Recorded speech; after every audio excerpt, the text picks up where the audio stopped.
Herkese merhaba. Bugün sizi gözden uzak, duvarların ardında kalan karanlık bir dünyanın içine götüreceğim. Bir hapishane düşünün.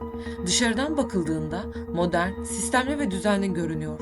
Ama içeride hücre kapıları kapandıktan sonra yaşananlar bir ülkenin adalet sistemine ayna tutacak kadar sarsıcı. İngiltere'nin en büyük ve en tehlikeli kadın hapishanesi olarak anılan H&P Brownsfield sadece suçlu kadınların tutulduğu bir cezaevi değil, aynı zamanda ihmallerin, trajedilerin ve sistemsel çöküşün iz bıraktığı bir yapı.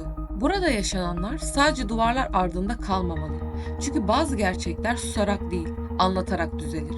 Bugün H&P Brownsfield'ın karanlık koridorlarında bir yolculuğa çıkıyoruz. Gerçeklerle yüzleşmeye hazır olun. Brownsfield Hapishanesi, İngiltere'nin Surrey bölgesinde yer alan 2004 yılında açılmış modern görünümlü ama sorunlarla dolu bir kadın cezaevidir. Burası yalnızca Birleşik Krallığın değil, Avrupa'nın da en büyük kadın hapishanesi olma özelliğini taşır.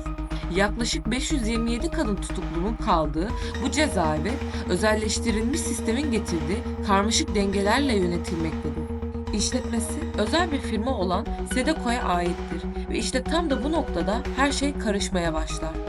Brownsfield fiziksel olarak modern sayılabilecek bir yapıya sahiptir. Cezaevi 4 ana bloktan oluşur ve her blok farklı kategorideki mahkumlara ev sahipliği yapar. İlk günlerini geçiren mahkumlardan ağır suçlardan hüküm giymiş kadınlara, rehabilitasyon programlarına katılan tutuklulardan hayat boyu hapis cezası alanlara kadar çok farklı suç profilleri bir arada tutulur. Hatta cezaevinde doğum yapmış ya da çocuk sahibi olan kadınlar için özel bir anne bebek birimi bile bulunmaktadır.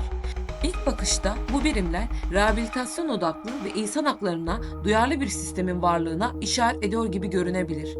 Ancak kapıların ardından geçtiğinizde karanlık daha yoğun bir şekilde hissedilir.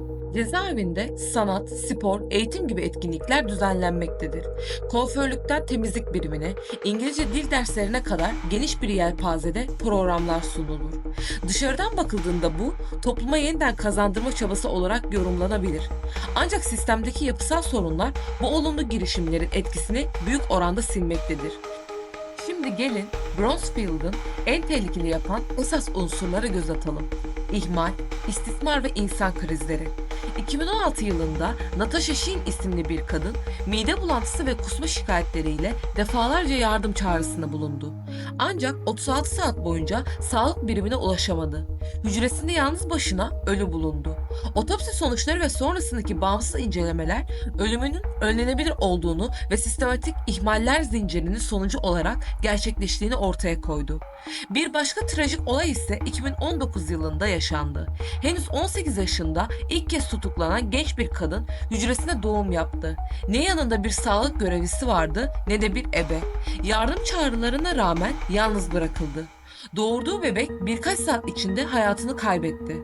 Ardından 10 farklı soruşturma başlatıldı. Ama sistemdeki temel sorunlar hala yerli yerinde duruyor. Bu tür ihmaller sadece sağlık sistemindeki zafiyeti değil, aynı zamanda insana verilen değerin kaybını da ortaya koyuyor. Mahkumların bir kısmı için en temel ihtiyaçlara erişmek bile bir mücadeleye dönüşüyor. Özellikle hamile kadınlar için hastane seklerinde bile elleri kelepçeli şekilde muayene edilmeleri insan hakları ihlali olarak nitelendiriliyor.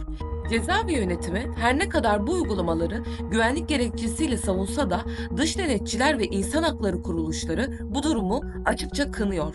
Brownsfield'ın içinde yaşayanlar sadece suçlu kadınlar değil, aynı zamanda zihinsel sağlık sorunları yaşayan bireyler, bağımlılık problemi olanlar ve şiddet mağdurları da burada tutuluyor. Bu kadınlar çoğu zaman rehabilite edilmek yerine izole ediliyor. 2013 yılında yayımlanan bir rapor, 5 yıl boyunca tek başına hücrede tutulan bir kadını yaşadıklarını gözler önüne serdi. İnsanlık dışı koşullar bu cezaevinde sıradan hale gelmiş durumda. Brownsfield aynı zamanda yüksek pedofili mahkumların da tutulduğu yer. Örneğin İngiltere'yi derinden sarsan bebek katili hemşire Lucy Lepti burada yatıyor. Sarah Sanif cinayetinin sanıklarından, Bunny Spatol da aynı şekilde Brownsfield'da. Bu mahkumlara genellikle diğerlerinden izole, özel hücreler tahsis ediliyor. Öyle ki bazıları için lüks sayılabilecek hücrelerde televizyon, özel duş, bireysel avlu bile mevcut. Bu da toplumda suçlara konfor taşımalarını alevlendiriyor. Peki ya cezaevinin yönetimi? Bronzefield özel sektör tarafından yönetilen bir hapishane olduğu için kar zarar dengesi zaman zaman insan haklarının önüne geçiyor. Her bir mahkumun devlete yıllık maliyeti 66 bin sterlin. Bu İngiltere'deki en pahalı kadın mahkum maliyeti. Fakat bu yüksek maliyete rağmen sağlık hizmetleri, güvenlik önlemleri ve eğitim faaliyetlerinin niteliği sorgulanmaya devam ediyor. Bağımsız denetim raporları cezaevindeki uygulamalarda tutarsızlıklar olduğunu ortaya koydu. Özellikle zorla izolasyonlar, tedaviye erişim ve personel sayısı gibi konularda büyük açıklar tespit edildi. Covid-19 sürecinde bazı olumlu gelişmeler yaşansa da temel sorunlar halen çözülmüş değil. Bronzefield'ın sorunu sadece fiziksel değil, bir kültür, bir zihniyet problemiyle karşı karşıyayız. Rehabilitasyon odaklı bir ceza sistemi yerine cezalandırma refleksi öne çıkıyor. Oysa mahkumların önemli bir kısmı kendi hayatlarında da mağdur olmuş insanlar. Bu kadınların yeniden topluma kazandırılması için atılan her adım sistemin kendi iç çelişkileriyle geri teptikçe bu yer daha da tehlikeli hale geliyor. Bronzefield hapishanesi dışarıdan bakıldığında modern duvarları, planlı blok yapısı ve programıyla dikkat çekebilir. Ama gerçekler hücre kapıları kapandıktan sonra başlıyor. Bir kadın hücresinde yalnız başına doğum yapıyorsa, yardım çağrıları cevapsız kalıyorsa, insan hakları ayaklar altına alınıyorsa orada bir sistem değil bir çöküş vardır. Belki de asıl tehlike bu duvarların ardında değil. Bu duvarları inşa eden anlayışta saklıdır. Şimdi size soruyorum.